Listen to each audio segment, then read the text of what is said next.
کی تیزی سے باب اٹھتے ہی رہبار بڑھے، وقت کی تیزی سے باب اٹھتے ہی رہبار بڑھے، مراسی سے وہ رشک چمن میدان میں جیروں بھر گیا ابن حسن میدان میں، جیروں بھر گیا ابن حسن میدان میں،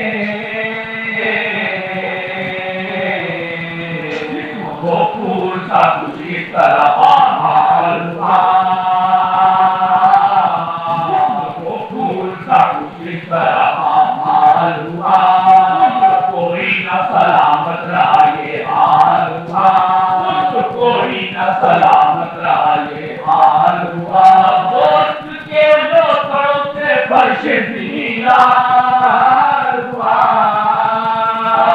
کے لوٹوں سے فرش زمینار ہوا،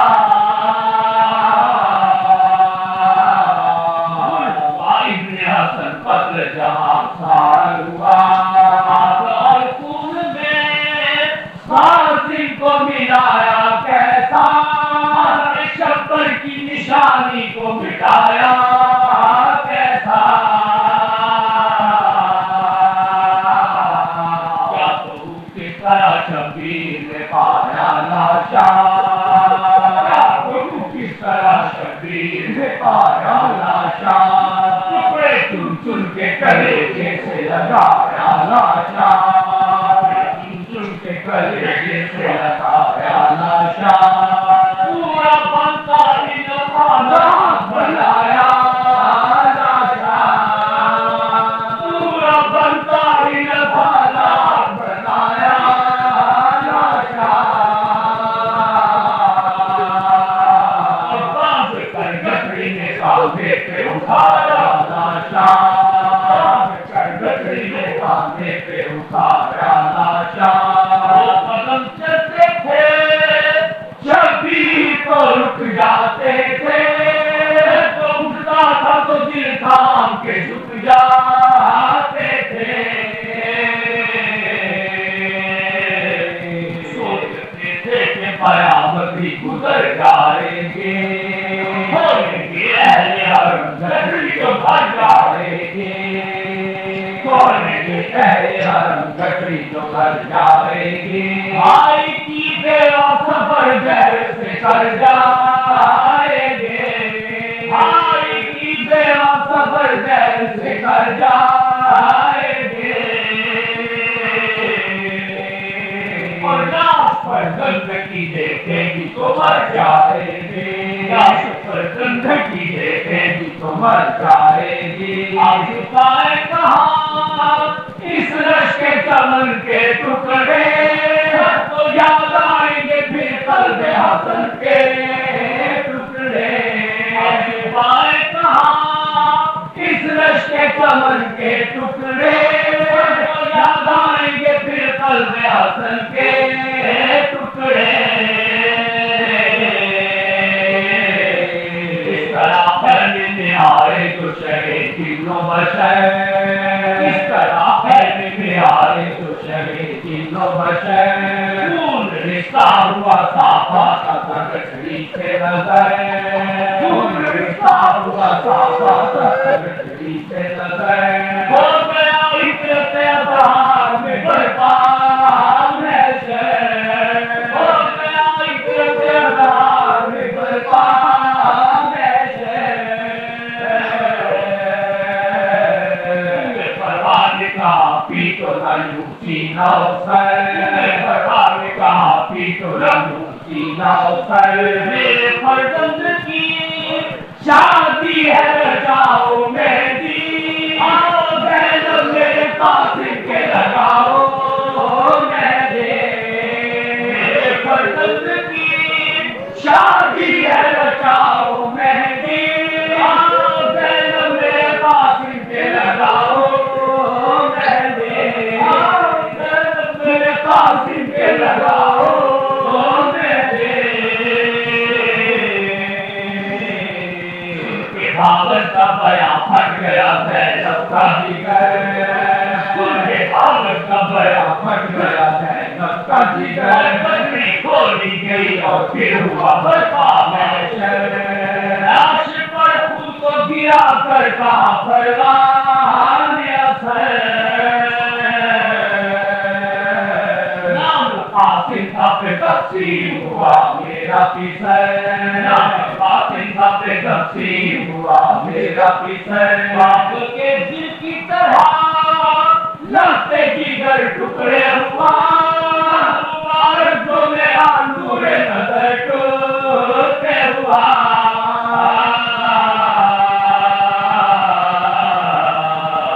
جنگ کو قاسم نوشاد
معصوم نے ارشاد فرمایا کہ بیان میں سب سے پہلے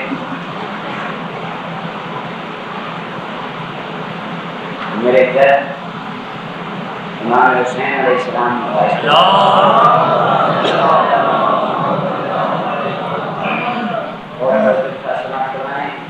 میرے جد امام حسین علیہ السلام کا استغاثہ سب سے پہلے بارگاہ عزتی میں عدالت الہیہ میں پیش ہوا.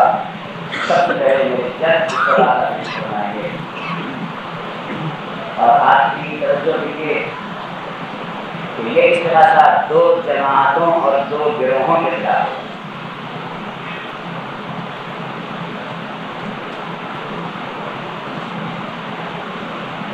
پہلا گروہ تو وہ گروہ ہے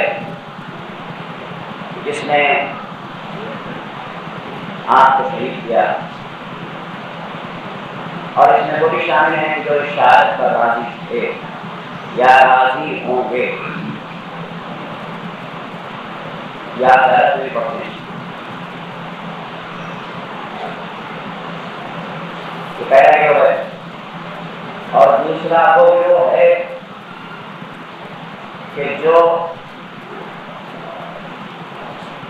کربلا کے واقعات سے متعلق غلط روایات منسوخ کر کے پڑھتا ہے، پیش کرتا ہے۔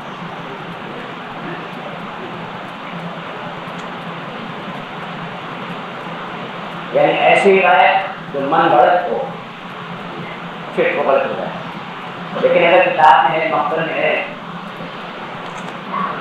اور اس روایت کو اس کے اصل کے ساتھ اگر پیش کیا جائے، الفاظ ظاہر پیش کرنے والے بھی ہوتی ہیں، تو معصوم نے بات کو علماء نے کر مسئلہ کیا ہوئے تو وہ روایت ہے، وہ یقین قابل قبول ہے، لیکن وہ روایت نے جو ابو جن سے لوگ بنائے اور منسوخ کرنے واپس اللہ کی طرف، ان لوگوں کے خلاف بھی معصوم کا ارشاد ہے کہ ہمارے جلد پیش خدا استغاثہ فرمائیں۔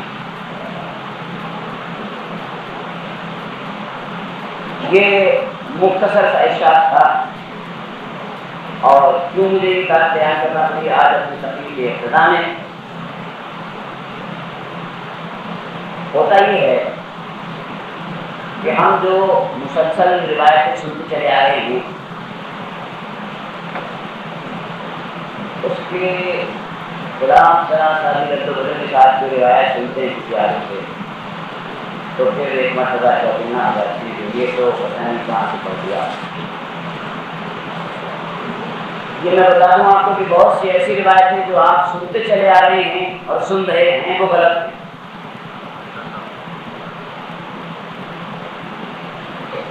اب ظاہر ہے کہ یہ موقع نہیں ہے، اگر آپ اس سے پوچھیں کہ میں کون سی روایتیں آپ غلط سن رہے ہیں اور سنتے رہے ہیں، تو اس کی بحث نہیں ہے۔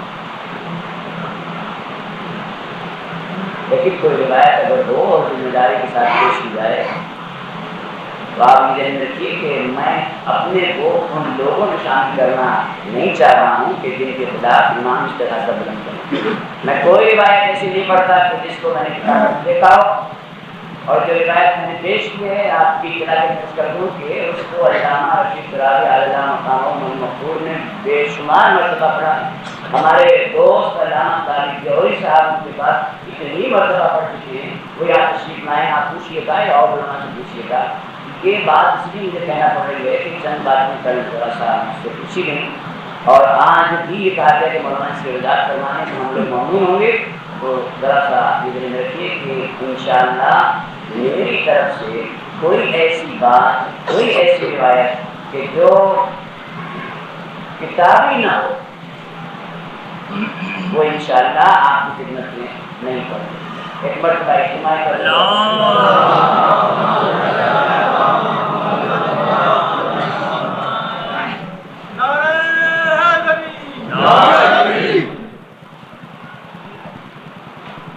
دوسری عرض اس سلسلے کی یہ ہے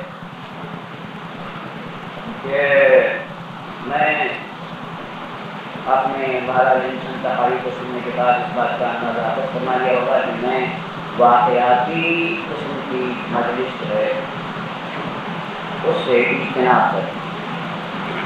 یعنی اجتناب کا مقصد یہ نہیں ہے کہ واقعات یعنی تاریخی محاذ کے ساتھ ہیں، لیکن یہ کیونکہ آپ مسلسل سنتے رہتے ہیں، اب وہ انداز اور اس کا اعتدال بدلنا چاہیے، صورت بدلنی چاہیے۔ اس کو آج میں تھوڑا سا آپ سے معذرت کے ساتھ، چونکہ ایک چیز نے مجھے مجبور کر دی، میں بات کبھی واقعے کی طرح قدر کرتا ہوں تو صرف اشارتاً کر کے گزر جاتا ہوں، دیکھا ہوگا، اور میں الحمدللہ آپ کا ممنون ہوں، اور میں پہلے بھی کہہ چکا ہوں کہ مجھے اپنے مجمع کے استفامی صلاحیت اور علمی صلاحیت پر پورا اعتماد بھروسہ ہے، میں اشارہ کر دیتا ہوں مجھے میرا مقصد حاصل ہو۔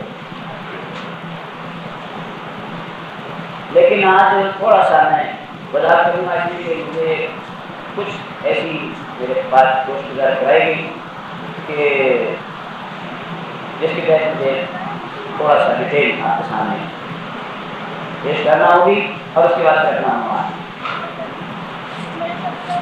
محترم اچھا اس میں ڈیٹیل پیش نہیں کروں گا جو پورا گیا نہیں، بلکہ اس میں کچھ پہلو جو نکلتے ہیں وہ آپ کے سامنے پیش کرنا ہے اور پھر وہ بات بھی کہ جو گزار ہو جائے گی. یہ آج دوبارہ سے میرے اندر کی آواز پر سے جو میرے اشتراک تھا اس اشتراک کو میں آج آپ کے سامنے کر رہا ہوں. اس میں یہ واقعہ صورت ہے، میں معذرت خواہ ہوں بہت. اور محترم کل میں نے عدالت کے جناب المومنین علیہ السلام کے ذیل میں دو واقعات کی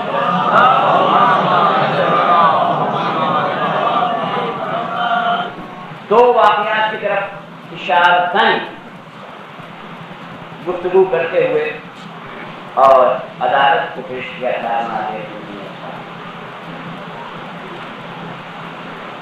ایک خیبر اور ایک تقریر کا.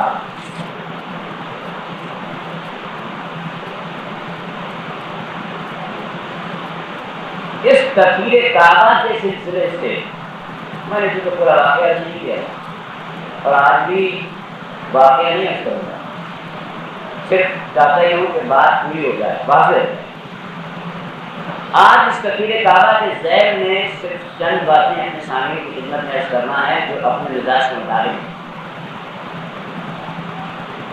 پہلی بات یہ ہے کہ قرآن مجید میں سورہ مبارکہ نحل میں اللہ نے اپنے حبیب کو مخاطب کر کے کہا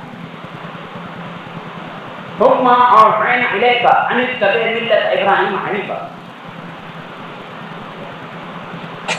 ثم اوحینا الیک، اے حبیب ہم نے تم پر وحی کی، ہم نے تم پر وحی کی. کس امر کی؟ کہ تم بھی ابراہیم کے طریقے کو اختیار کرو.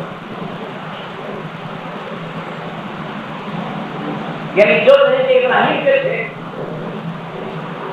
اس کو تم بھی اختیار کرو. اس آیت مبارکہ کے ذہن میں تمام مفسرین کا یہ خیال ہے کہ جو جناب ابراہیم نے افعال و اعمال سنت کے طور پر اپنے انجام دیے، اپنی مرتبہ کو محفوظ کرو. اب یہاں سوال یہ ہے کہ جناب ابراہیم علیہ السلام نے بت شکنی کی،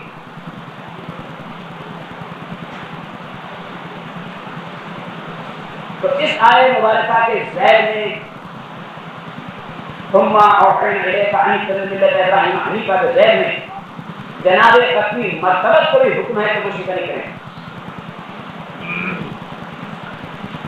تذکیر کعبہ کریں.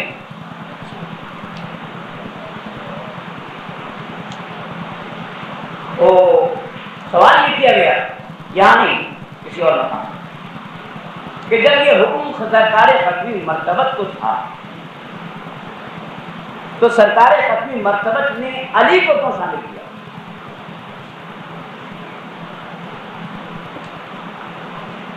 سنت ابراہیم پر عمل کرنے کا حکم سرکار ختمی مرتبت کو، سرکار نے علی کو کیوں شامل کیا؟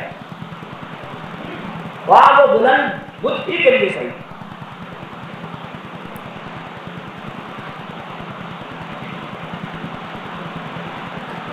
یہ پہلا مسئلہ سامنے کے. اب اگر یہ کہا جائے کہ بدھ بلندی پر تھا، اتنی بلندی پر تھا کہ سرکار کی دست رس سے بلند تھا، دست ختمی مرتبت کا وہاں تک پہنچنا مشکل تھا، تو میں تو یہ کہوں گا کہ میرا نبی تو وہ ہے کہ جس کی دسترس سے چاند اور ستارے دور نہیں تھے.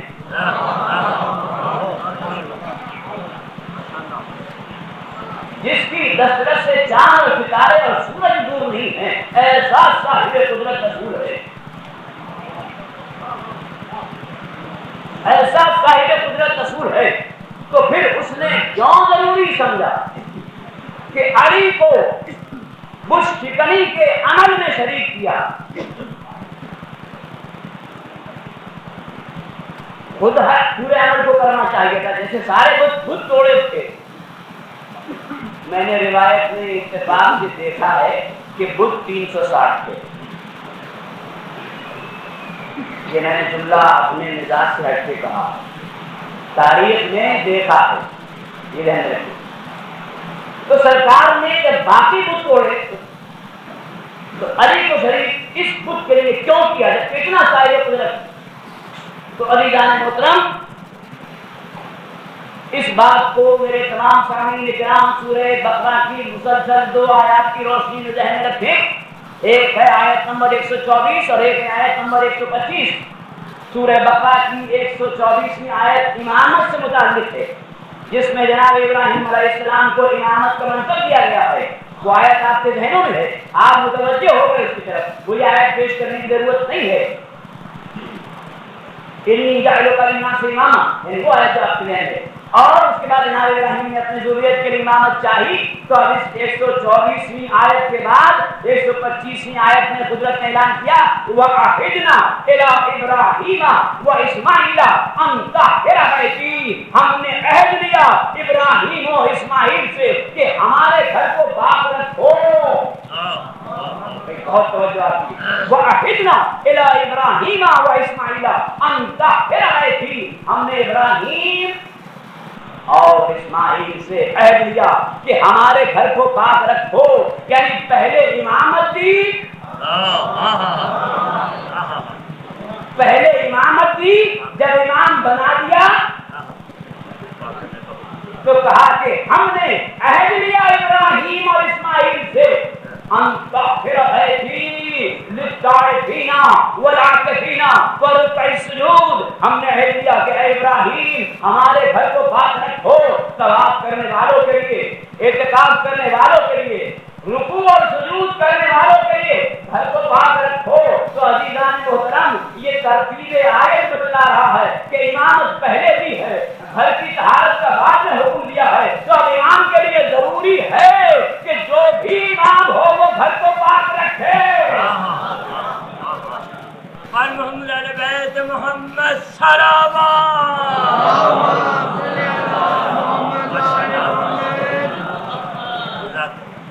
اس لیے اللہ کا رسول چاہتا تھا، اللہ کے رسول نے یہ چاہا کہ اب جو امام ہے، کیونکہ یہ عہد امامت ہے، امامت سے عہد لیا گیا ہے، لہذا امامت بھی اپنے اس عہد کی تکمیل کرے. لیکن عزیزان محترم اب اس مقام پر ایک سوال اپنے سامعین سے کر کے ایک اشارہ کر کے آگے بڑھنا چاہ رہا ہوں. دیکھیے عہد کس سے لیا؟ وَعَهِدْنَا إِلَىٰ إِبْرَاهِيمَ وَإِسْمَاعِيلَ أَن طَهِّرَ بَيْتِي، ہم نے ابراہیم اور اسماعیل سے عہد لیا کہ ہمارے گھر کو پاک رکھو. کس کے لیے؟ طواف کرنے والوں کے لیے، اعتکاف کرنے والوں کے لیے، رکوع اور سجود کرنے والوں کے لیے. بھائی عزیزان محترم یہ جن سے عہد لیا گیا ہے یہ کوئی معمولی انسان نہیں ہے، نبی ہیں، خلیفۃ اللہ ہیں، رسول ہیں. ایک خلیل ہے، دوسرا ذبیح ہے، اولو العزم پیغمبروں میں ہیں، ایسے طیب و طاہر ہیں. پھر ان سے عہد لیا گیا ہے کس کے لیے؟ اعتکاف کرنے والے، طواف کرنے والے، رکوع و سجود کرنے والے. تو عزیزان محترم عام تفسیروں کو چھوڑ دیجیے. اب میں ایک بات آپ سے کہنا چاہتا ہوں کہ ایسے طیب و طاہر رسولوں سے عہد لے رہا ہے تو اب جن کے لیے عہد لیا جا رہا ہو وہ ان رسولوں سے طہارت میں بلند ہونا چاہیے. منطقی طور پر ان رسولوں سے طہارت میں بلند ہونا چاہیے. عزیزان محترم اب ان شخصیات کو دیکھ لیجئے وہ کون ہیں کہ جو ان دو رسولوں سے طہارت میں بلند ہیں. انہی کے لیے عہد لیا ہے جناب اہلیت نے جناب خلیل سے وَعَهِدْنَا إِلَىٰ إِبْرَاهِيمَ وَإِسْمَاعِيلَ أَن طَهِّرَ بَيْتِيَ لِلطَّائِفِينَ وَالْعَاكِفِينَ وَالرُّكَعِ السُّجُودِ. سورہ بقرہ. تو اس لیے جناب ختمی مرتبت نے مولا کائنات کو اپنے دوش مبارک پر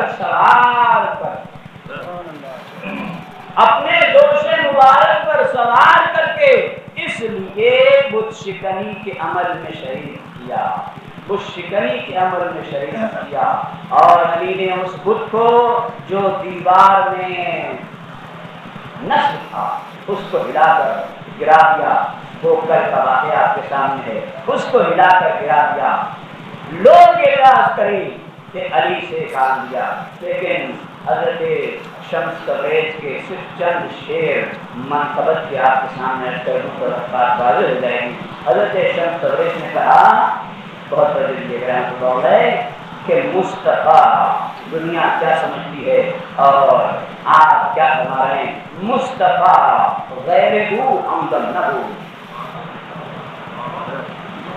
مصطفیٰ غیر ہمدم نہ ہو، در حقیقت رازدار مصطفیٰ۔ علی کا غیر کوئی مصطفیٰ کا ہمدم نہ تھا، علی کا غیر، اب جو بھی غیر ہو علی کا، مصطفیٰ غیر ہمدم نبود، کوئی علی کا غیر مصطفیٰ کا ہمدم نہ تھا۔ در حقیقت رازدار مصطفیٰ، حقیقت میں اگر کوئی مصطفیٰ کا رازدار تھا، اگر کوئی مصطفیٰ کا رازدار تھا تو وہ صرف علی تھے۔ مصطفیٰ مرتضی ہر دو یکیس، مصطفیٰ مرتضی ہر دو یکیس، مصطفیٰ اور مرتضی دونوں اصل کے اعتبار سے ایک ہیں۔ مصطفیٰ مرتضی ہر دو یکیس، تانگوئی تو سے یک دیگر جداس، اب نہ کہنا کہ یہ دوسرے ایک دوسرے سے جدا جدا ہیں۔ دو چراغ اندو سے ایشان یکشوا، ارے چراغ دو ہیں لیکن نور ایک ہے۔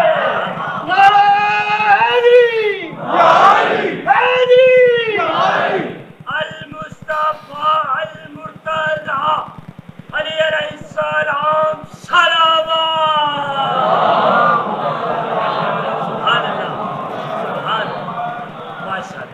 دو چراغ اندو سے ایشان یکشوا، چراغ دو ہیں لیکن نور ایک ہے۔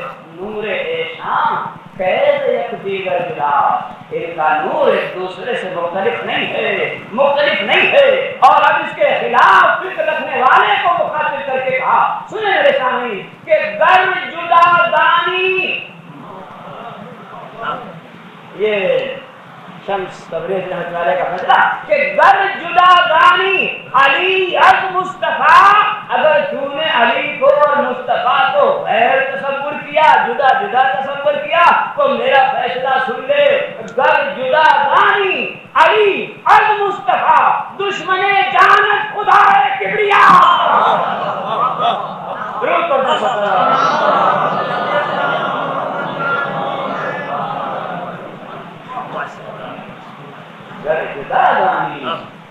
گر جدا دانی علی از مصطفیٰ دشمن جانت خدا کبریا۔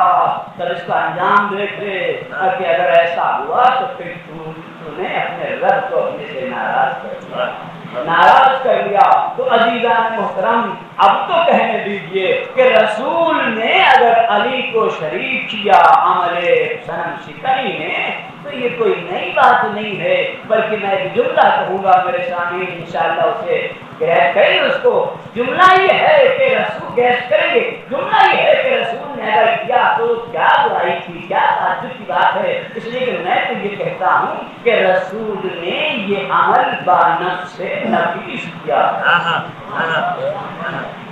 بانفس سے نفیس کیا ہے۔ نفس تو آپ جانتے ہیں نفیس کے معنی عمدہ، با کے معنی ساتھ، یعنی اپنے عمدہ نفس کے ساتھ بانفس سے نفیس کیا ہے۔ درود پڑھنے کا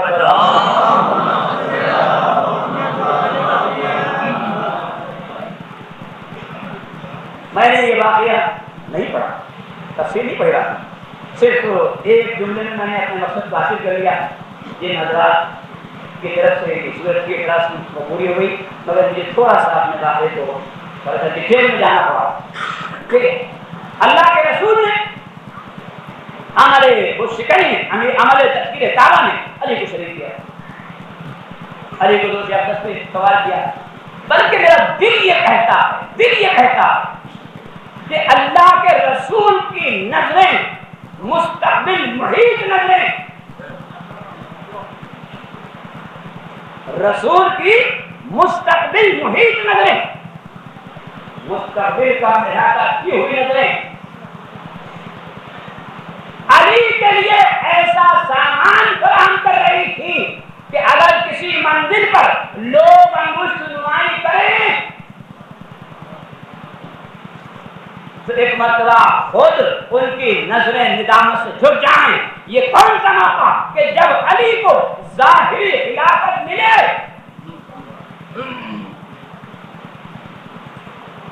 جب علی کو ظاہری خلافت ملے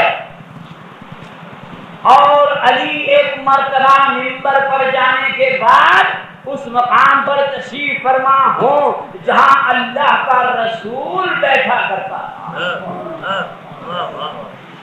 آپ کے علم میں تو واقعہ ہے، جو اس کی وجہ کیسے کرنا، یعنی طریقہ یہ تھا کہ جو منبر تھا اس میں جب پہلا دور آیا تو حضرت ابو بکر رضی اللہ تعالیٰ عنہ نے اسے گوارا نہیں کیا کہ اس مقام پر بیٹھے جہاں اللہ کا رسول بیٹھا، چنانچہ ایک سیڑھی نیچے تشریف فرما ہو۔ جب دوسری خلافت آئی تو پھر انہوں نے اور نیچے کی سیڑھی گوارا کی، تیسری خلافت آئی تو انہوں نے سب سے آخری سیڑھی، اب اس کے بعد کوئی سیڑھی نہیں تھی۔ جب مولا کائنات کو ظاہری خلافت ملی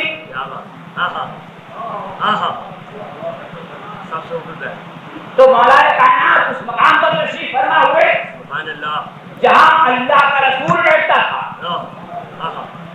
اللہ کا رسول بیٹھتا تھا۔ اب میں جملہ تو نہیں کہوں گا، وہ جو تجھے کہنا چاہیے تھا، لیکن بات واضح کر دوں، جہاں اللہ کا رسول بیٹھتا تھا اس مقام پر تشریف فرما ہوئے اب چیری گولیاں شروع ہوئی، مجمع میں چیری گولیاں ہونے لگی۔ مولا کائنات نے دیکھا، اب جو دیکھا تو ایک مرتبہ کہا کہ ارے کس امر پر تعجب کر رہے ہو، کس امر پر تعجب کر رہے ہو؟ رسول کی مستقبل کی نگاہیں دیکھ رہی تھی، علی کے لیے یہ موقع فراہم کر دیا، کہا کس امر پر تعجب کر رہے ہو کہ میں اس جگہ بیٹھا ہوں منبر پر جہاں رسول تشریف فرما ہوا کرتے تھے، کہا ارے سنو یہ تو لکڑی کا منبر ہے، میں نے تو رسول کے کانوں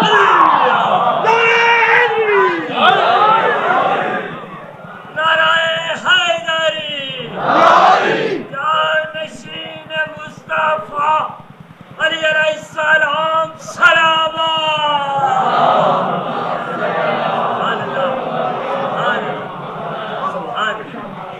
مستقبل کی نگاہیں تھی رسالت کی۔ آج اپنے دوش اقدس پر سوال کر لوں تاکہ کل اعتراض کرنے والوں کی زبانیں بند ہوتے رہتا ہوں، زبانیں بند ہوتے رہنا ہے، ورنہ اگر یہ موقع نہ ہوتا تو مورخ نے لکھ دیا ہوتا کہ علی نے اتنی جرأت کی تھی، موقع مل جاتا، موقع مل جاتا، اتنی جرأت ہوئی ہے علی سے، بھائی علی کے ماننے والے بھی جرأت کرتے ہیں۔ نہیں، خدا کی قسم ہم صرف ایک بات حقیقتاً رکھتے ہیں اپنے ذہن میں کہ جو ہم پر اعتراض ہے، آپ ذرا میری گفتگو بات کہ ہم پر اعتراض ہے کہ ہم صحابہ کرام کو نہیں مانتے، خدا کی قسم ایسا نہیں، رسول کو ہم اس مقام پر دیکھتے ہیں جو مقام رسالت ہے، آپ کو ہم اس مقام پر رکھتے ہیں جو مقام آپ ہے، اور صحابہ کرام رضوان اللہ علیہم کو ہم اس مقام پر رکھتے ہیں جو ان کا مقام ہے، اس لیے کہ صحابہ کرام صرف صحابی ہیں، اہل بیت بھی ہیں اور صحابی بھی ہیں۔ درجہ تو بڑھ گیا نا، درجہ تو بڑھ گیا نا، تو بس ہم ہر ایک کو اس کے اپنے مقام پر رکھتے ہیں۔ یہ ہم پر الزام ہے کہ ہم احترام نہیں کرتے، خدا سے ہم احترام کرتے ہیں۔ اب یہ کہ دوسرے احترام نہیں کرتے وہ میں بھی عرض کے دیتا ہوں آپ سے بدرا اجتماعی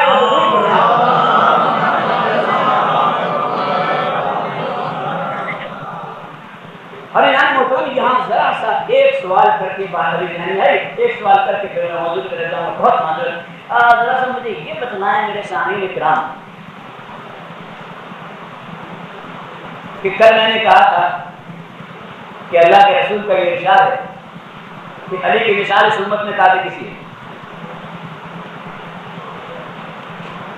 تو بھائی کوئی مماثلت کہیں تاریخ میں ایسی لکھی ہے کہ جو کعبے میں اور علی میں مماثلت ثابت ہو جائے قول رسالت کے بعد؟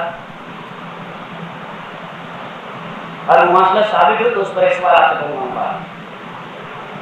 تو میری نظر اتفاق سے قرضے پہ پڑھنے کے بعد اپنی نوٹ بکس، میرے ساتھ صرف نوٹ بکس ہیں، نوٹ بک کتابیں کاپیاں، میں جب نوٹ بک دکھ رہا تھا تو اتفاق سے یہ حدیث اس حصے میں جہاں اقوال ختم مرتبہ لکھے گئے ہیں یہ فرمایا جس نے حدیث میں کہا، اور اسی سلسلے سے ایک واقعہ فوراً سامنے آ گیا کہ جس سے مماثلت ثابت ہو گئی اور اس مماثلت کو آپ کے سامنے پھر جاتے رہنے لگے. عزیز جان محترم، اب دیکھیے سرکار ختم مرتبہ نے کہا کہ مسئلہ علی کی ہادی امت کا مسئلہ کا علی کی مثال اس امت میں کعبے کی ہے نظر عبادت حج جو کیا فرض، نظر کرنا عبادت، حج کرنا فرض. اب مماثلت کیا ہے کعبے میں اور علی میں؟ مماثلت کیا ہے بھائی؟ بہت توجہ. مماثلت کیا ہے؟ اب میں مماثلت کر دوں، ایسی مماثلت ہے کہ کنہی دو چیزوں میں ایسی مماثلت ممکن نہیں ہے. بتا آپ صرف توجہ دیں گے. اب رہا جب کعبے کے انہدام کے ارادے سے آیا، انہدام کعبہ کی نیت سے جب آیا تو ابرہہ کا حشر کیا ہوا، انجام کیا ہوا؟ آپ کو دینا کر ابرہہ کا انجام کیا ہوا؟ اوپر سے کنکریاں چھوٹے چھوٹے پرندوں نے برسائیں، اور کیا ہوا کہ ابرہہ کا لشکر اصل معقول کھائے ہوئے بھوسے کی طرح منتشر ہو گیا. تو ہم نے دیکھا کہ اب اگر کعبے کے انہدام کا کوئی ارادہ کرتا ہے تو اس پر کنکریاں آسمان سے برستی ہیں اور ایک کنکری الہی بم ہوتا ہے، ایک کنکری الہی بم ہوتا ہے. اب دیکھا یہ تو تھا اس کا انجام جو کعبے کو منہدم کرنے کے ارادے سے آیا. اور اب ہمیں ذرا سا ایک اور انجام بھی دکھا دوں. غدیر کی منزل گزری، حارث ابن نعمان طہری جس کا قرآن نے کہا سائل بعذاب واقع، ایک سوال کرنے والے نے ہم سے عذاب مانگا.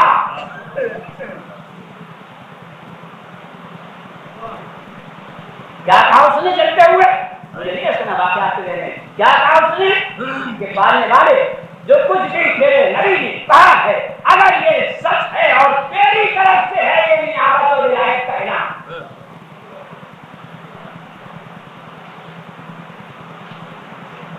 فَأَمْطِرْ عَلَيْنَا حِجَارَةً مِّنَ السَّمَاءِ، تو مجھ پر آسمان سے ایک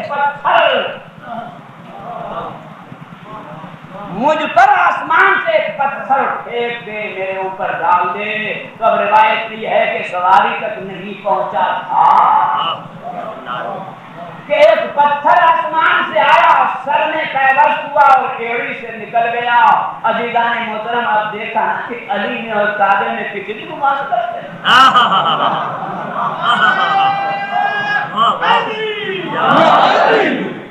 علی اور کعبے میں کتنی مماثلت ہے کہ جو کعبے کو منہدم کرنے والوں کا انجام ہوا وہی علی کی ولایت میں شک کرنے والے کا انجام ہوا.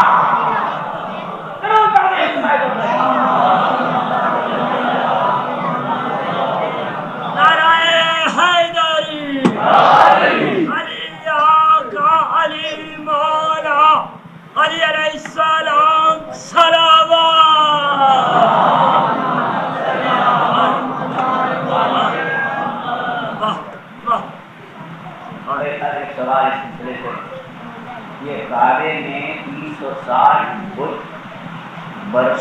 رکھے رہے.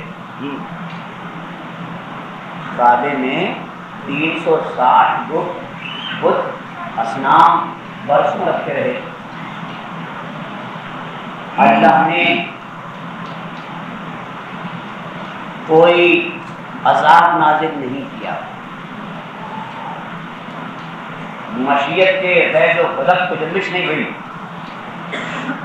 لیکن ابراہیم نے جب کعبے کے انعام کا ارادہ کیا تو اب مشیت کعبے کی منزل پر مشیت کا فیض و قدرت مرتبہ اپنے عروج کرے.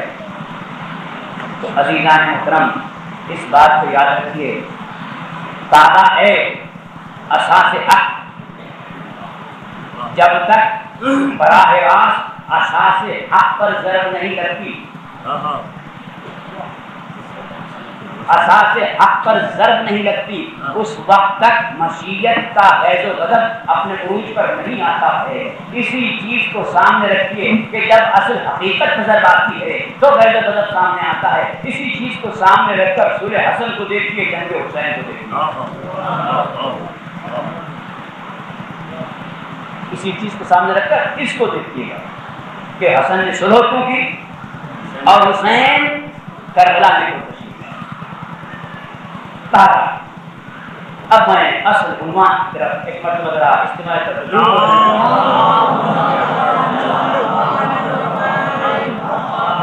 وَيَقُولُ الَّذِينَ كَفَرُوا لَسْتَ مُرْسَلًا قُلْ كَفَىٰ بِاللَّهِ شَهِيدًا بَيْنِي وَبَيْنَكُمْ وَمَنْ عِندَهُ عِلْمُ الْكِتَابِ. وہ جس کے پاس کتاب کا مکمل علم ہے. اور جان محترم تمام بلاد اسلامیہ کے مفسرین، ملت اسلامیہ کے تمام مفسرین الا مفسرین مسلک اہل بیت، ان کو استثناء کرتے ہوئے جتنے مفسرین ہیں انہوں نے لکھا کہ من عنده علم الکتاب، یہ جز جو ہے یہ جناب عبداللہ ابن سلام رضی اللہ تعالی عنہ کی شرف کے طور پر نازل ہوا ہے. یہ بھی ذرا سا کرنا ضروری تھا، میں نے کہا آج اس کی طرف. یعنی من لوگ کتاب کا مصداق ذات ہے جناب عبداللہ ابن سلام رضی اللہ تعالیٰ عنہ.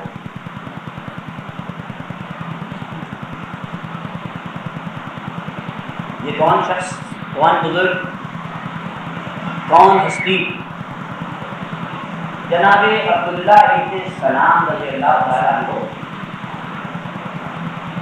اسلام سے پہلے جناب موسیٰ علیہ السلام کے مذہب پر مذہب موسوی پر توریت کے حافظ تھے، حافظ توریت تھے، توریت کے بہت بڑے عالم تھے. اور انہوں نے توریت میں جناب خطی مرتبہ یعنی آخری رسول کی علامات جو توریت میں بیان فرمائی گئی ہیں ان علامات کو محفوظ کیا تھا. مشترک تھے کہ جلد اس نبی آخر کا ظہور ہو تو میں اس پر دین حق کا قبول کروں. جب سرکار ختم مطلب مکے سے مدینے ہجرت کر کے تشریف لیا ہے مدینے میں، تو مدینے میں تشریف آنے کے بعد حضور کے مدینے تشریف لانے کے بعد انہیں معلوم ہوا تو یہ جناب ختم مطلب کے خدمت میں آئے، 3 سوال کیے اور تینوں سوالوں کا تسلی بخش جواب ملا فوراً اسلام میں. یہ ہے پورا واقعہ اور تعارف جناب عبداللہ ابن سلام رضی اللہ تعالیٰ عنہ. اور مفسرین کرام نے لکھا کہ یہ چونکہ توریت کے عالم تھے لہذا من علم الکتاب سے کہا گیا ہے، کتاب سے توریت مراد ہے. اور یہ چونکہ عالم توریت تھے لہذا اللہ نے ان کو اپنے حبیب کی رسالت پر شہید بنایا. یہ کسی تفسیر کو آپ اٹھا کے دیکھ لیں، ہر تفسیر میں یہی ملے گا آپ کو، ہر تفسیر میں یہی ملے گا. یعنی استثناء ان تفاسیر کے جو مسلک اہل بیت سے متعلق ہیں. یہ ہماری تفسیر ہے. اس کے علاوہ کسی تفسیر میں دیکھیں وہ یہ ہے کہ جناب عبداللہ ابن سلام رضی اللہ تعالیٰ عنہ مصداق ہے، اس کا کتاب سے برا توریت ہے، اور ان کے پاس چونکہ توریت کا مکمل علم تھا، علامات نبی آخر کا علم رکھتے تھے، یہ ہوا۔ اور جناب محترم، ظاہر ہے کہ میں اب تو اپنے اس ابتدائی گفتگو سے اتنا آگے آ گیا ہوں کہ تفصیلی طور پر استدلال نہیں کر سکتا، لیکن پھر بھی اس کے سلسلے میں دو باتیں عرض کرنا ضروری سمجھتا ہوں۔ پہلی بات یہ ہے کہ تمام سامعین کرام توجہ دیں گے، پہلی بات یہ ہے کہ آیت میں کہا کیا گیا ہے؟ کافر کہتے ہیں، کافر کہتے ہیں، کافروں کے انکار کے جواب میں اللہ نے اپنے کو رکھا شہید، اور بقول مفسرین جناب عبداللہ ابن سلام رضی اللہ تعالیٰ عنہ کو شہید رکھا۔ کافر کہتے ہیں، تو اب میں اس مجمع سے نہیں بلکہ عام سوال کر رہا ہوں کہ کیا صرف مدینے کے کافر کہتے ہیں؟ مکے کے کافر نہیں کہتے؟ ارے جب مکے کے کافروں نے کہا تھا لست مرسلا، تو اللہ کے ساتھ دوسرا شہید کون تھا؟ اللہ کے ساتھ دوسرا شہید کون تھا؟ اس لیے کہ جناب عبداللہ تو مدینے میں ایمان لائے ہیں، جناب عبداللہ تو ہجرت کے بعد مدینے میں ایمان لائے ہیں۔ اب جب تک رسول مکے میں رہے اور کافر انکار کرتے رہے تو اب رسالت پر شہید کی حیثیت سے اللہ کے ساتھ دوسرا شہید کون تھا؟ دوسرا شہید کون تھا؟ کون تھا وہ؟ اگر وہاں عبداللہ ابن سلام مراد ہیں تو دوسرا شہید کون تھا؟ بلکہ اب مجھے کہنے دیجئے کہ الزام ہم پر ہے کہ ہم توہین صحابہ کرتے ہیں، الزام ہم پر ہے کہ ہم توہین صحابہ کرتے ہیں۔ خدا کی قسم نہیں، بلکہ اب ذرا خود غور کرو کہ اتنے اولوالعزم صحابہ کرام کو جنہوں نے مکے میں اسلام قبول کر لیا، جنہوں نے مکے میں اسلام قبول کر لیا، اور اس میں کیسے کیسے صحابہ کرام تھے عرض کر دوں، میں اشارہ کروں گا آپ خود سمجھ جائیں گے۔ اللہ کا رسول مسجد میں داخل ہوا، توریت کا علم تھا عبداللہ ابن سلام کے پاس، اللہ کا رسول مسجد میں داخل ہوا، ایک بزرگ صحابی کو جھوم جھوم کر توریت کی تلاوت کرتے ہوئے دیکھا۔ میں اشارتاً کہوں گا بس بات، ایک عظیم صحابی کو اپنے مسجد میں جھوم جھوم کر توریت کی تلاوت کرتے ہوئے دیکھا، سرکار کے چہرے کا رنگ بدل گیا، چہرے کا رنگ بدل گیا، چہرے کا اظہار ناراضگی۔ دوسرے صحابی نے ان محترم صحابی کو متوجہ کیا کہ ارے رسول کے چہرے کو نہیں دیکھ رہے ہو؟ اب انہوں نے گھبرا کے رسول کے چہرے کو دیکھا تو غضب کے آثار تھے۔ اللہ کے رسول نے کہا سنو سنو، اگر آج موسیٰ بھی ہوتے، اگر آج موسیٰ بھی ہوتے تو وہ بھی میرا اتباع کرتے، توریت نہیں، یعنی توریت نہیں بلکہ قرآن۔ عزیزان محترم، ایسے صحابہ کرام بھی موجود تھے جن کے پاس توریت کا علم تھا، یہ روایت بتلا رہی ہے۔ تو اللہ کے رسول نے کہا کہ اگر آج موسیٰ بھی ہوتے، قدرت نے، کر رہا ہوں، قدرت نے اپنے حبیب کی بات رکھنے کا ارادہ کر لیا۔ حبیب، ارے موسیٰ نہ صحیح کوئی دوسرا نبی ہوگا، موسیٰ کے نام سے ملتا جلتا کیا ہوگا، اے حبیب تیرا فرزند ایمان ہوگا وہ نبی کی جائے۔ درود پڑھنے کا آواز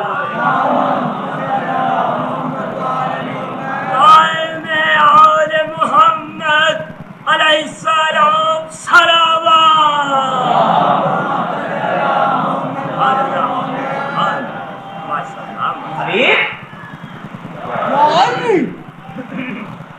حبیب ہم عیسیٰ کو اور تیرے فرزند کو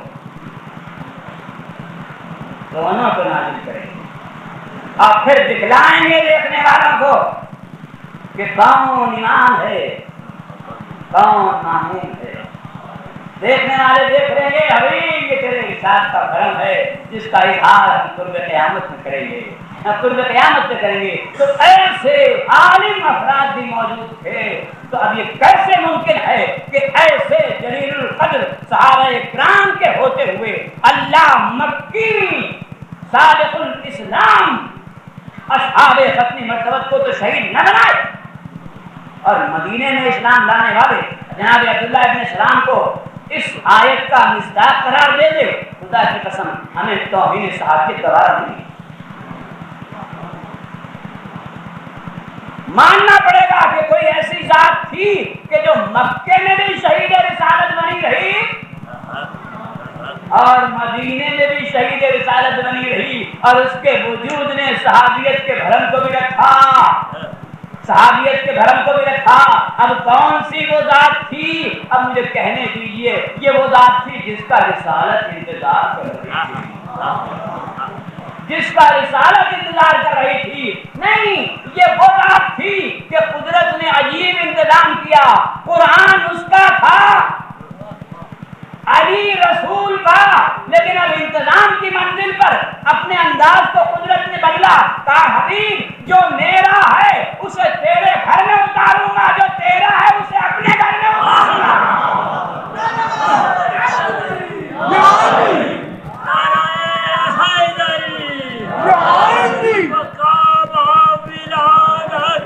علی علیہ السلام صلوات۔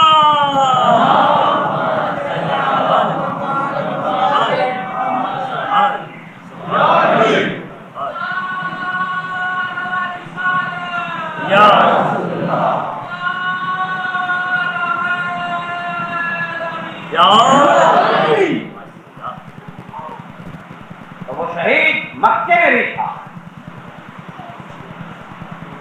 اور مدینے میں بھی تھا، وہی مصداق ہے سارے،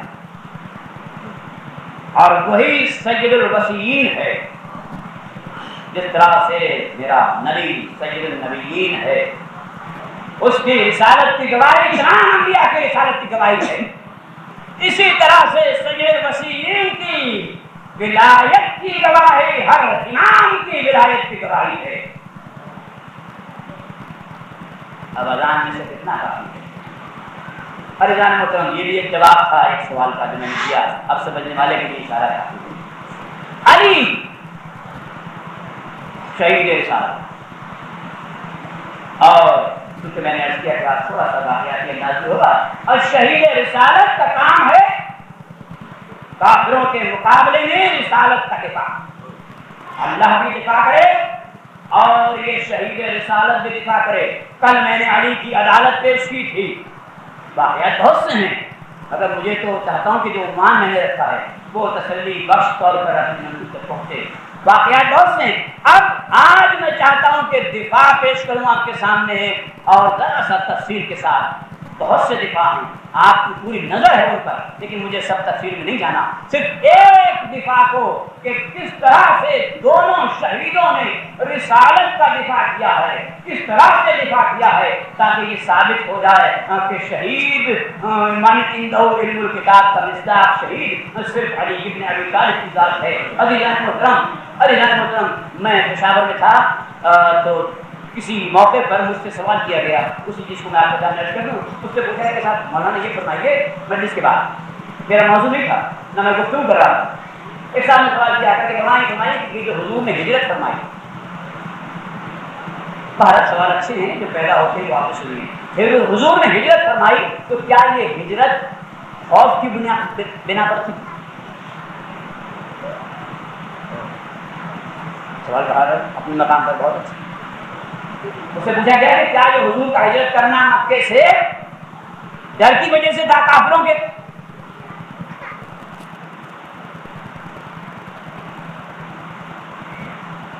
اب سوال ایسا تھا ایک دم اچانک، بالکل میری توقع کے خلاف، لیکن بہرحال میں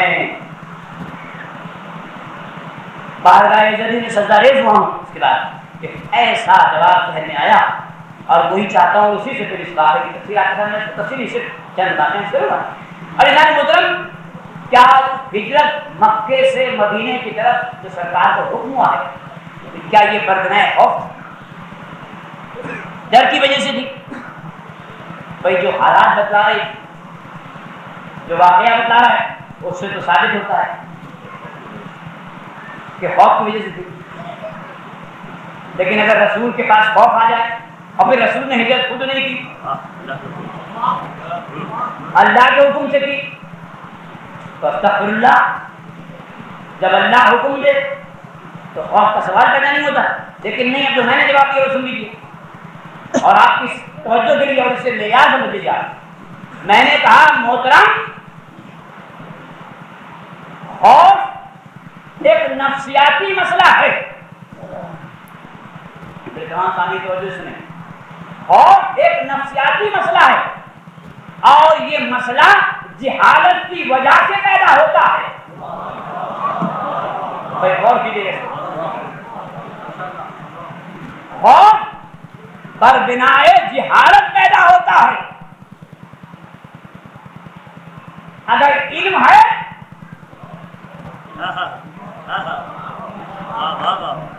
اب اس کا غور کر لیجیے، مجھے تفصیل نہیں جانا۔ اگر علم ہے، وہ ذات صاحب علم ہے، تو خوف نہیں ہو سکتا، نہیں ہو سکتا۔ اور اس کا غور کر لیجیے، میں نے یہ کسوٹی اور معیار دے دیا کہ جہاں خوف ہوگا،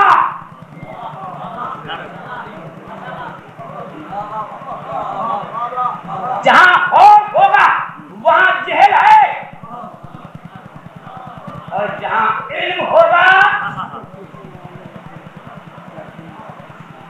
اگر علی نہ ہوتے تو میں جہاں خوف وہاں جہل، جہاں علم وہاں اطمینان قلبی۔ ہر جگہ بزم ہو یا رزم ہو، گھر ہو یا میدان جہاد، جہاں جہالت ہے وہاں خوف ہوگا، جہاں علم ہے وہاں خوف نہیں ہوگا۔ اور علم کا ایک بات کرو ابھی آگے، اور علم کی آخری منزل ہے حق الیقین۔ علم کی آخری منزل ہے حق الیقین۔ تو اب جو علم کی آخری منزل حق الیقین پر فائز ہوگا وہ اتنا مطمئن ہوگا کہ دشمن پر غلبہ پانے کے بعد چھوڑ دے گا۔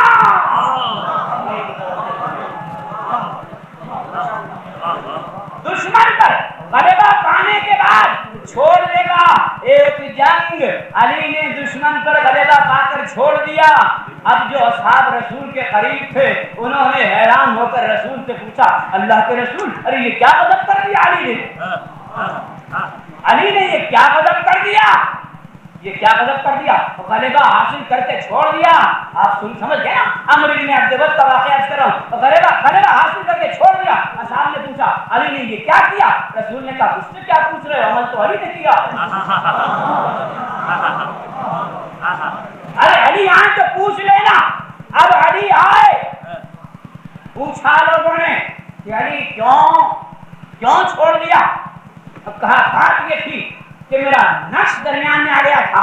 بھائی خدا کی قسم ایک جملہ آپ کر رہا ہوں آج اپنے سامعین کی خدمت میں، دیکھیے علی کی وہ واحد شخصیت ہے کہ جس نے ایک ہی وقت میں دو جہاد کیے ہیں، جہاد اصغر بھی کیا ہے، جہاد اکبر بھی کیا ہے۔ جہاد اصغر دشمن سے ہوتا ہے، جہاد اکبر نفس سے ہوتا ہے، علی نے دونوں جہاد کر دیے۔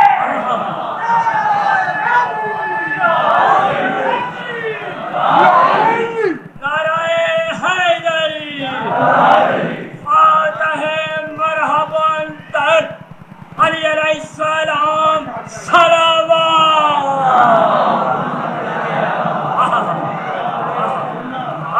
بھائی وقت دونوں جہاد کی ہیں علی نے۔ عمرو نے اپنے ملک کو چھوڑ کر اپنے نفس کو شکست دی۔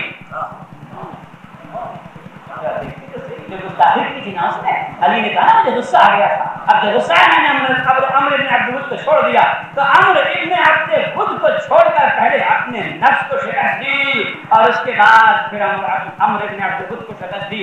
عزیزان محترم واقعہ مجھے نہیں پڑھنا چاہیے کرنا میں پڑھنا چاہ رہا تھا لیکن میں ایک بات کہنا چاہتا ہوں جو بات چلے میں آئی تھی. دیکھیے صحابہ نے پوچھا کیا کہ علی نے یہ کیا کیا غلبہ حاصل کر کے چھوڑ دیا. عزیزان محترم اب آپ یہ بات ذہن میں رکھیے کہ یہ سوال اس بات کا اعلان کر رہا ہے یہ سوال اس بات کا اعلان کر رہا ہے کہ سوال کرنے والے کی نظر میں غلبہ حاصل کرنا اتفاقی ہے. نہیں اتفاقی ہے یعنی وہ یہ سمجھ رہے تھے کہ علی نے اتفاقاً غلبہ حاصل کر لیا. علی نے کہا نہیں ارے جب چاہوں گا حق الیقین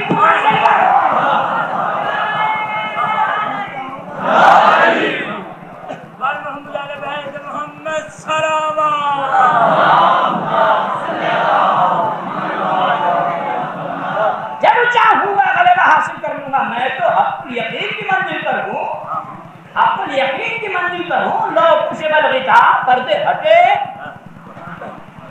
کہہ رہے ہیں علی کے یقین میں کوئی فرق نہیں آتا ہے تو یہاں خوف نہیں ہے. تو میں نے کہا حضور جہاں علم ہوتا ہے وہاں خوف نہیں ہوتا اور جہاں جیل ہے وہاں خوف ہوتا ہے. اس معیار کا دیکھ کے تو میں نے کہا بتلائیے حضور کے علم کے مطابق کیا کہتے ہیں. کہا کوئی سوال ہی نہیں رہا میرا میں مطمئن ہو گیا مولانا اب اس کے بعد ضرورت نہیں ہے. ابھی نان محترم بات یہاں تک تھی اور اب میں گفتگو ختم کرنا چاہتا ہوں. اسی ہجرت کی شب میں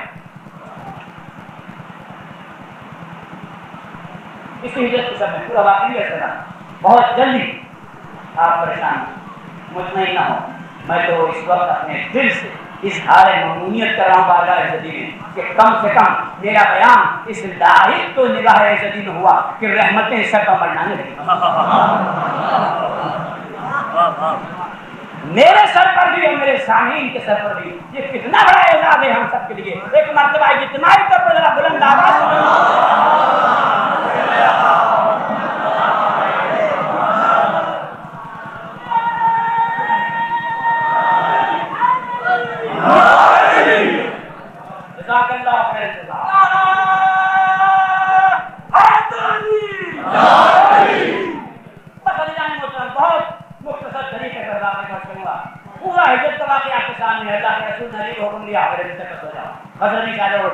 میری ہری سب زیادہ ہری بستر رسالت پر اللہ کا رسول چلا غار ثور میں پہنچا اور غار ثور میں پہنچنے کے بعد اب قدرت نے اپنے حبیب کی حفاظت کا انتظام کیا. مکڑی کو حکم دیا جالا بنا پرندے کو حکم دیا آشیانہ بنائے. اور صرف یہی نہیں جب وہ صاحب قدرت حکم دیتا ہے تو بات یہاں پر ختم نہیں ہوتی. پرندے سے کہا آشیانہ بناؤ اور یہی نہیں بلکہ انڈے بھی دو.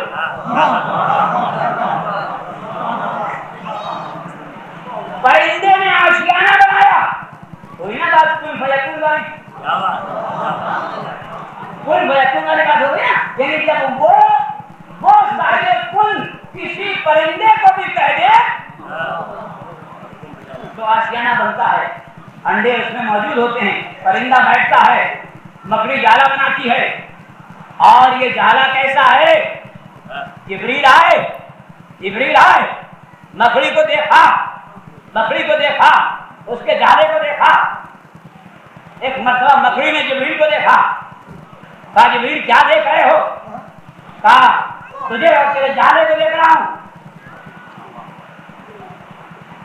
قرآن نے کہا اور حنل بیوتا لقیت العنکبوت سب سے کمزور گھر اگر ہے دنیا میں تو صرف مکڑی کا گھر ہوتا ہے. سب سے کمزور گھر اگر ہے سورہ عنکبوت میں کہا سب سے کمزور گھر اگر ہے تو وہ صرف مکڑی کا ہوتا ہے. جبریل نے کہا میں تجھے دیکھ رہا ہوں اور تیرے جانے کو دیکھ رہا ہوں اور حبیب پر کی عظمت کو دیکھ رہا ہوں کہ کتنا انتظام کس طریقے سے ہوا ہے. ایک مرتبہ مکڑی نے کہا جبریل حیران نہ ہو اگر ممکن ہو تو میرے جالے کا ایک تار توڑ کے دکھا دو.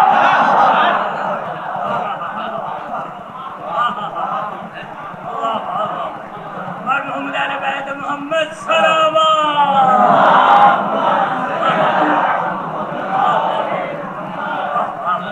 اگر ممکن ہو تو میرے جالے کا ایک تار توڑ کر دکھا دو. حالانکہ قرآن نے کہا سب سے کمزور گھر ہے لیکن آپ دیکھیں کہ جب وہ اپنے حبیب کی حفاظت کا انتظام کرتا ہے تو کمزور کو بھی کتنا طاقتور بنا دیتا ہے۔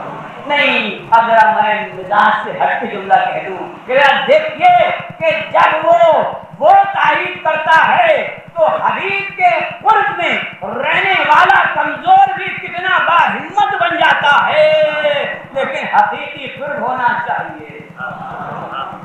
ابھی سے آگے نہیں کہہ سکتا۔ مقری نے کہا ایک تار توڑ کے دکھا دو۔ بس رجان محترم میری گفتگو ختم ہوئی۔ اللہ نے غار ثور میں اپنے حبیب کی حفاظت کا انتظام کیا۔ اتنا یہی نہیں تھا، کچھ اور بھی انتظام تھا، چونکہ قرآن مجید میں ایک آیت ہے وَأَيَّدْهُ، سنی آیت وَأَيَّدْهُ بِجُنُودٍ لَمْ تَرَوْهَا، ہم نے اپنے حبیب کی اس لشکر سے بھی مدد کی جسے تم دیکھ نہیں سکتے۔ وَأَيَّدْهُ بِجُنُودٍ لَمْ تَرَوْهَا، ہم نے اپنے حبیب کی اس لشکر سے بھی مدد کی جو تمہاری نظروں میں نہیں تھا، تم دیکھنے کے اہل نہیں تھے، یعنی ملائکہ بھی موجود تھے وہاں حبیب کی حفاظت کے لیے۔ یہ سب کچھ ہوا اور علی گھر پر تھے۔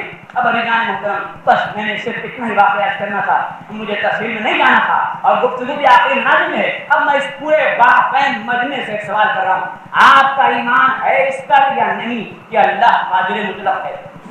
بے شک الحمدللہ کہ ہم سب ایمان راسخ رکھتے ہیں، ایمان قائم رکھتے ہیں، اور ہم سب کا یہ عقیدہ ہے، یہ عقیدہ ہے، قلب کی گہرائیوں کے ساتھ یہ عقیدہ رکھتے ہیں کہ اللہ قادر مطلق ہے، اللہ قادر مطلق ہے۔ تو اب یہ ہمارا عقیدہ ہے، ہم اپنے عقیدے کا اس طرح اعلان کریں کہ ہم یہ عقیدہ رکھتے ہیں کہ اللہ قادر مطلق ہے، لیکن ہم میں اس مرتبے سے پوچھنا چاہوں کہ اللہ قادر ہے، قادر مطلق ہے، تو مجھے یہ بتایا میرا مجمع کہ اس نے جو انتظام اپنے حبیب کی حفاظت کا غار ثور میں کیا، ارے وہ گھر پہ کیوں نہیں کیا؟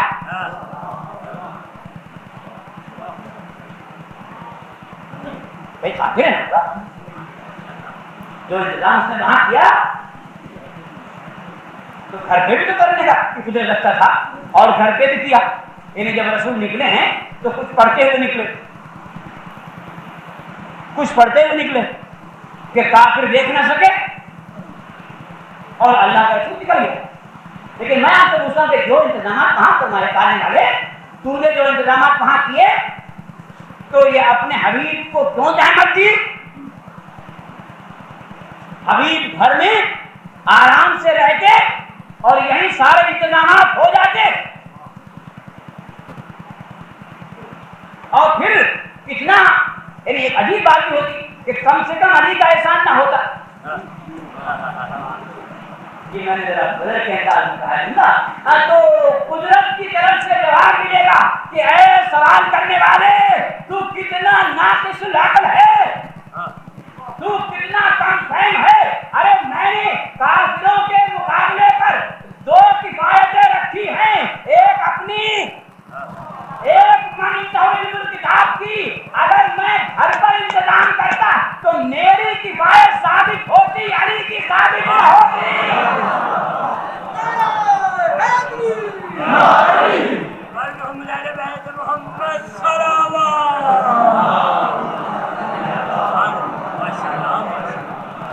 میں گھر پہ بھی کر سکتا تھا انتظام، لیکن اگر گھر پہ انتظام کرتا تو میری کفایت تو ثابت ہو جاتی، علی کی کفایت ثابت نہ ہوتی۔ لہذا میں نے انتظام کیا کہ میری کفایت غار ثور میں ثابت ہو، علی کی کفایت اس طرح رسول میں ثابت ہو جائے۔ شروع کر دیں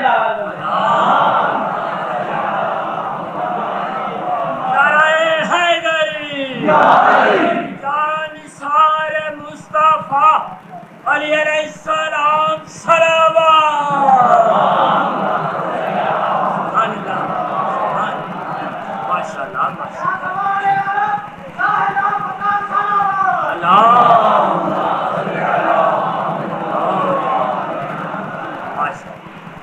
یہ تو مجھے کفایت ثابت کرنا تھی تاکہ دنیا دیکھ لے کہ ہر منزل پر جہاں بھی کفر آیا ہے رسالت کو ٹارگٹ بنانے کے لیے تو وہاں کس نے کفایت کی ہے؟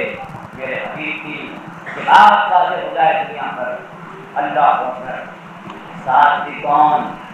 بتائیں محترم. ذات بھی کون؟ وہ ذات کہ جس کے لیے اللہ کے رسول نے اپنی زندگی میں بے شمار مرتبہ کہا انت حکیم انت حکیم انت حکیم. اور وہ ذات ابو طالب کی تربیت کے نتیجے کے طور پر اگر اس نے فخر کیا تو اس پر نہیں بلکہ فخر کیا تو یہ کہہ کے فخر کیا انا من عبید محمد، میں محمد کے خادموں میں میں محمد کے خادموں میں ہوں. اللہ کا رسول بھائی کہتا رہا، علی اپنے کو محمد کا خادم اور غلام کہتے رہے. یہ ابو طالب کی تربیت تھی اور اب علی نے تربیت کی. حسین بھائی کہتے رہے.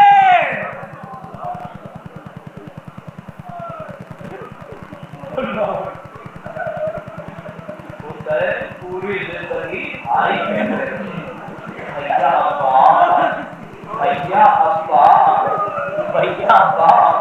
اور عباس نے کبھی بھائی نہیں کہا، کبھی بھائی نہیں کہا، جب بھی کہا.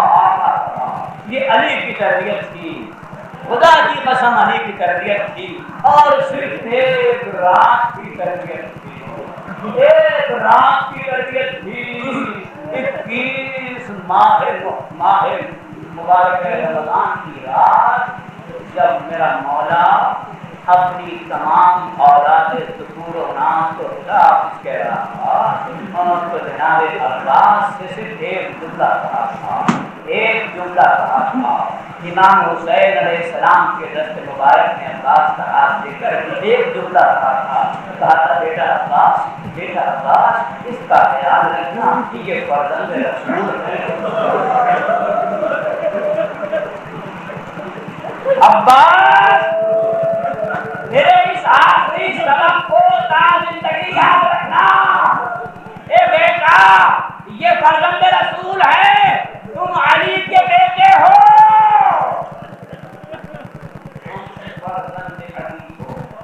علی کے بیٹے ہو. عباس کو یہ درس ملا اور عباس نے پوری زندگی اسی درس کا عمل کیا. حسین نے ہمیشہ بھائی کہا، عباس نے کبھی بھائی نہیں کہا.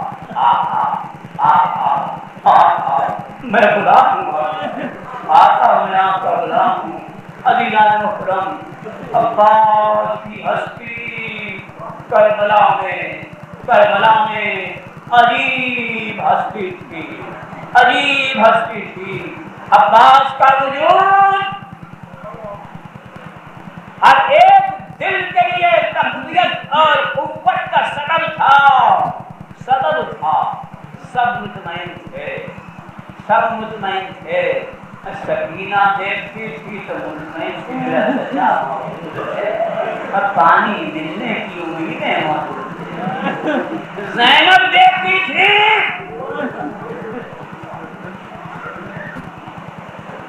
عباس جیسا بھائی موجود ہے، کون زینب کی چادر چھین سکتا ہے. حسین مطمئن تھے.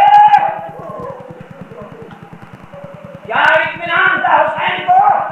کسی شاعر نے کہا اور کیا خوب کہا، خدا کی قسم دل کو لگتی ہوئی بات کہی ہے. شاعر نے کہا حسین کا دل مطمئن تھا. اب سنیں آپ سے کہ مطمئن تھے یہ سوچ کر شبیر، مطمئن تھے یہ سوچ کر شبیر ارے ایک لشکر ہے خود میرا عباس.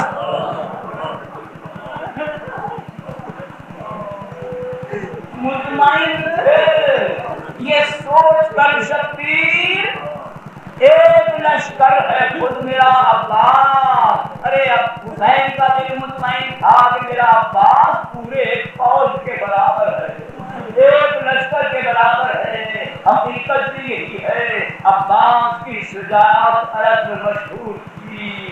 اس شجاعت کی صورت اور اس کا مظاہرہ اور شب عاشور خود امام نے اپنی آنکھوں سے دیکھا تھا جب خیموں کا چلایا کر رہے تھے، جب خیموں کا مشاہدہ فرما رہے تھے تو مشاہدے کے دوران جب ام کلثوم کے خیمے کے قریب پہنچے ایک مرتبہ جب خیمے کے اندر دیکھا تو دیکھا کہ 32 برس کا بھائی خیمے کے ایک گوشے میں بیٹھا ہوا تلوار کا سیفر چڑھا ہے۔ اللہ عباس کے ارادوں کو امام نے دیکھا، عباس کے ارادوں کو امام نے دیکھا۔ شاید امام نے سوچا ہو کہ اگر عباس کو کل اجازت جہاد مل گئی، کل جنگ کی اجازت دے دی میں نے، تو پھر تاریخ بھی بدل جائے گی۔ عباس کے ارادے دیکھے سیکل کر رہے ہیں۔ ایک مرتبہ سسکیوں کی آواز آئی، اب تو امام نے دیکھا اسی خیمے کے ایک گوشے میں بیٹھی ہوئی ام کلثوم رو رہی ہے، ام کلثوم رو رہی ہے اور سسکیوں کی آواز بلند ہوئی۔ عباس نے تلوار رکھ دی، دونوں ہاتھوں کو باندھ کر شہزادی کے سامنے آئے اور کہا شہزادی، ارے عباس کے ہوتے ہوئے آنکھوں میں آنسو آئے۔ بہن عباس کے ہوتے ہوئے آنسو، اب جو جملہ سنا تو عباس بھی برداشت نہ کر سکے۔ ایک مرتبہ ام کلثوم نے کہا بھیا ارے کل روز قتال ہے، ہر بیوی کے پاس بھائی کا قربان کرنے کے لیے ہر بیوی کے پاس ایک ہدیہ موجود ہے۔ بھیا کاش آج میرے بھی کوئی اولاد ہوتی، میں اپنے بھائی کا قربان کرتی۔ ایک مرتبہ عباس آگے بڑھے، کہا بہن دل چھوٹا نہ کرو، ارے عباس کو اپنا فدیہ بنا لو، عباس کو اپنی طرف سے فدیہ کر دو۔ بہن آنسو خشک کرو۔ امام نے عباس کے ارادوں کو دیکھا تھا، شجاعت، عباس کی مسلمہ، عباس کے ارادوں کو دیکھا تھا۔ اب عباس اس منزل پر ہیں کہ ادھر سے مبارک طلبی ہو رہی ہے، ادھر امام کے قریب، امام کے پاس صرف 2 بچیاں ہیں، ایک عباس ہیں ایک علی اکبر ہیں۔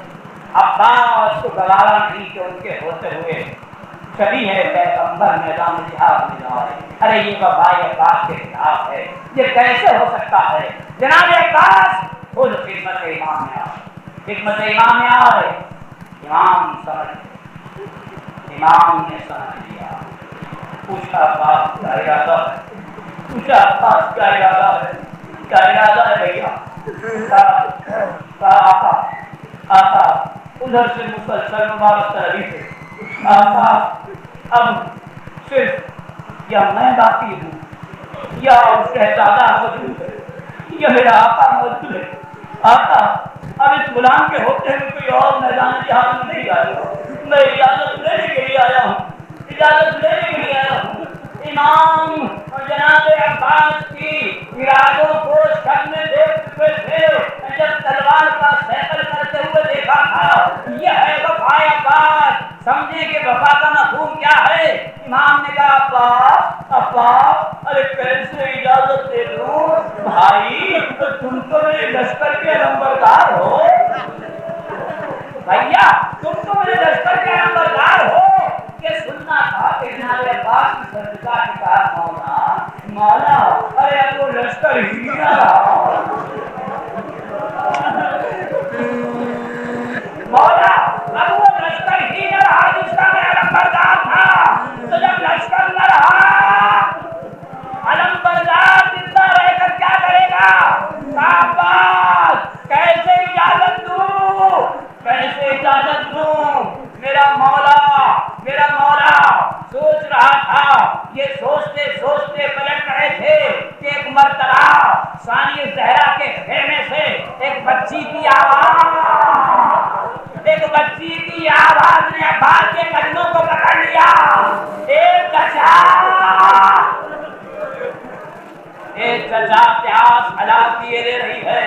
جناب عباس اور ثانی زہرا کے خیمے کے قریب رکے، پردہ ہٹایا، کہا سکینہ مشق لا کر دو۔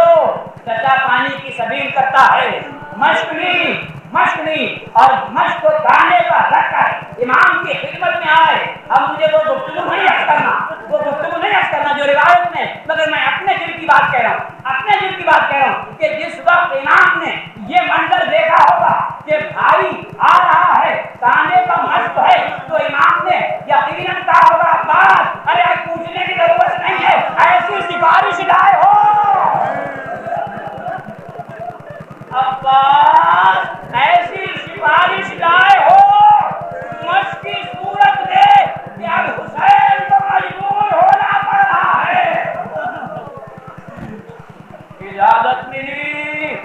اجازت ملی لیکن یاد رکھیں یہ ہے وفائے عباس. اجازت ملی تو جنگ کی نہیں اور صرف پانی لانے کی اجازت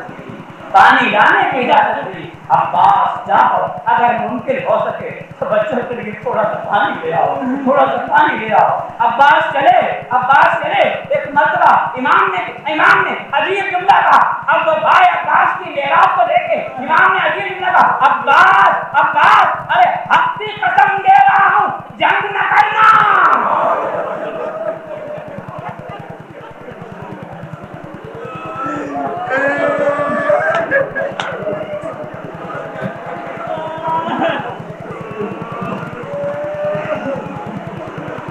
عباس اپنی قسم دے رہا ہوں جنگ نہ کرنا. عباس چلے، جنگ نہ کرنا، صرف پانی کی تقریر کرنا. عباس چلے. فضا نے گھبرا کر ثانی زہرا کو خبر کی شہزادی قتل ہو گیا. عباس جا رہے ہیں. بس یہ سننا تھا کہ جناب ثانی زہرا چاہتی تھی کہ بلائیں. ایک مرتبہ خود بہن کے خیمے میں آیا اپنی سلام کے لیے. بہن کے خیمے میں آیا. یہ کیسے ممکن تھا وفائے عباس کے لیے کہ بہن کو سلام کیے بغیر، بہن کی اجازت کے بغیر چلے جائیں. ایک مرتبہ خیمے کا پردہ ہٹایا، بہن کے خیمے میں آیا، بہن کو سلام کیا. زینب نے عباس کے چہرے پہ دیکھا، کہا عباس کا ارادہ ہے. کہا شہزادی پانی لینے کے لیے مولا نے حکم دیا ہے. کہا عباس اچھا پانی لینے جا رہے. عباس بیٹھے. کہا عباس میں روک نہیں پانی کی سگائی ضرور کرو لیکن عباس بیٹھ جاؤ. صرف ایک واقعہ سن لو پھر تمہیں اجازت ہے چلے جانا. جہاں پہ عباس بیٹھے نظریں جھکی ہوئی ہیں. شہزادی نے کہا عباس ارے میں بہت چھوٹی سی تھی. ایک مرتبہ میں بابا کے پاس آ کر بیٹھی، میرا بابا بیٹھا ہوا تھا، میں بابا کے قریب آ کر بیٹھی تو ایک بار عباس ہوا کا ایک جھونکا آیا اور میرے رضا میرے سر سے ہٹی.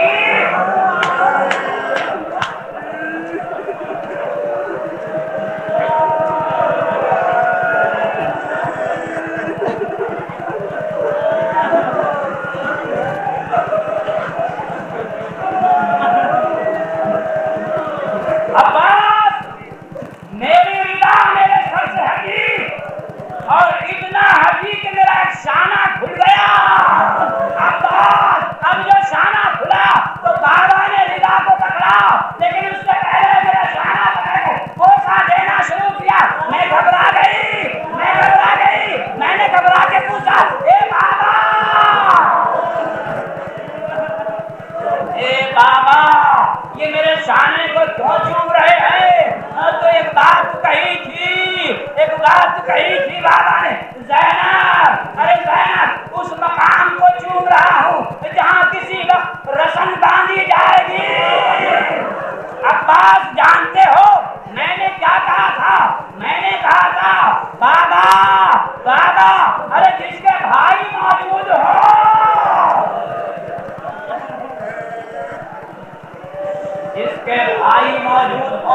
اس بہن کے شانوں میں کون رسن باندھ سکتا ہے؟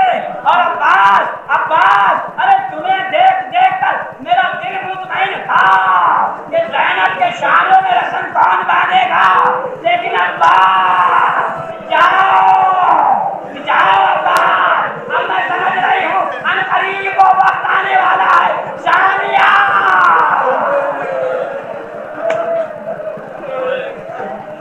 جزاکم اللہ خیرا جزاک. عباس گئے، جناب عباس گئے. حملہ کیا نہر کے پاسبانوں پر،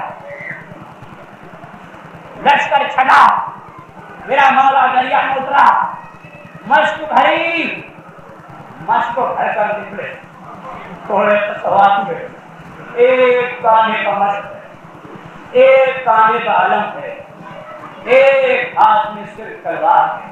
ایک مرتبہ جو میرے صاحب نے عباس کو پانی لے جاتے ہوئے دیکھا تو اپنے لشکریوں کو حکم دیا کہ دیکھو یہ کسی طرح بھی ممکن نہیں ہونا چاہیے کہ پانی خیام حسینی تک پہنچ جائے، عباس کو چاروں طرف سے گھیر لو۔ اب عباس گر گئے، رخ ہے خیام حسینی کی طرف کہ ایک مرتبہ نوبل ملعون نے پیچھے سے چھپ کر وار کیا، ایک وار کیا، اس وار کے نتیجے میں ایک قیامت گزر گئی، ایک قیامت گزر گئی۔ کیا ہوا وہ میں عرض نہیں کر سکتا، لیکن دیکھنے والوں نے دیکھا کہ رسول کا علم ہلا، رسول کا علم ہلا، ایک مرتبہ سمجھا، عباس نے دوسرے ہاتھ میں علم لیا، ابھی میرا مولا چند قدم آگے چلا تھا کہ علم پھر ہلا، پھر علم ہلا، اور اب عباس نے علم کو اپنے دانتوں سے پکڑ لیا اور